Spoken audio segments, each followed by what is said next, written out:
ইতালির প্রতিনিধি আসলামুজ্জামান, মালয়েশিয়া প্রতিনিধি এস এ সৌরভ, কুয়েত প্রতিনিধি মোহাম্মদ জালাল উদ্দিন ও জেদ্দা প্রতিনিধি হানিফ সরকারের পাঠানো তথ্যচিত্রে প্রবাসী সংবাদ জানাচ্ছেন সামদানি প্রত্যয়।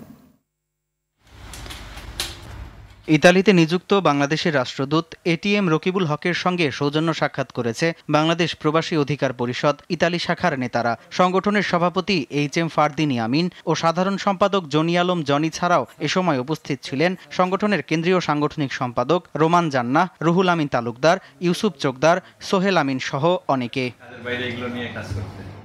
মালয়েশিয়ায় বসবাসরত প্রবাসী বাংলাদেশিদের পাসপোর্ট সমস্যা সমাধান সহ দূতাবাস সংক্রান্ত বিভিন্ন কাজের ক্ষেত্রে ভোগান্তি কমানোর দাবি জানিয়েছে দেশটির বাংলাদেশি কমিউনিটি। কুয়ালালামপুরের বুকিট বিন্তাংয়ের এক রেস্টুরেন্টে আয়োজিত এক সংবাদ সম্মেলনে মালয়েশিয়া প্রবাসীদের পক্ষ থেকে দাবি দাওয়া তুলে ধরেন কমিউনিটির নেতা ডক্টর ওয়ালিউল্লাহ জাহিদ। সংবাদ সম্মেলনে নেতারা ইএসকেএল বাতিল, এমআরপি পাসপোর্ট প্রাপ্তিতে ভোগান্তির সমাধান, বেসরকারি প্রতিষ্ঠান বাদ দিয়ে দূতাবাসের মাধ্যমে সকল কর্মকাণ্ড সম্পূর্ণ করার পাশাপাশি বিগত সরকারের নিয়োগ দেয়া দূতাবাস কর্মকর্তাদের অপসারণের দাবি জানান। এ সময় বিভিন্ন বিষয়ে কথা বলেন কমিউনিটি নেতা মির্জা সালাউদ্দিন, এস.এম. বশির আলম, আব্দুল আজিজ মোল্লা, অ্যাডভোকেট ইমানুর রহমান, ইসমাইল হোসেন, আক্তার হোসেন গাজী, ফরিদ গাজী, মিরাজ মাঝি, মোহাম্মদ রাসেল, আব্দুর রহিম সহ অনেকে।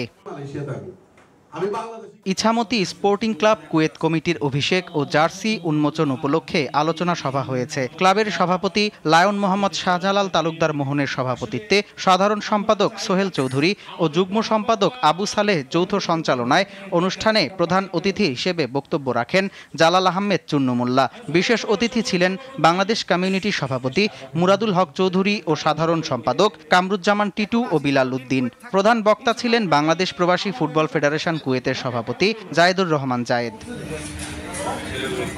বিএনপির ভারপ্রাপ্ত চেয়ারম্যান তারেক রহমানের ৬০তম জন্মবার্ষিকী উপলক্ষে সৌদি আরবের জেদ্দায় আলোচনা সভা ও দোয়া মাহফিলের আয়োজন করেছে লক্ষ্মীপুর জেলা জাতীয়তাবাদী ঐক্য পরিষদ। সাইফুল ইসলাম কিরণের সভাপতিত্বে ইসমাইল হোসেন ও নূর হেলালের যৌথ সঞ্চালনায় প্রধান অতিথি ছিলেন কেন্দ্রীয় ছাত্রদলের সাবেক সভাপতি মঞ্জুর ইলাহি। প্রধান বক্তা ছিলেন সংগঠনের প্রধান উপদেষ্টা শামসুজ্জামান বিপ্লব। বিশেষ অতিথি ছিলেন আলী হায়দার রিপন, ইউসুফ মামুন, জেদ্দা মহানগর যুবদলের সাধারণ সম্পাদক ইকবাল শিকদার, পশ্চিমাঞ্চল যুবদলের সিনিয়র যুগ্ম সম্পাদক সোহাগ মজুমদার। সামদানি প্রত্যয়, RTV।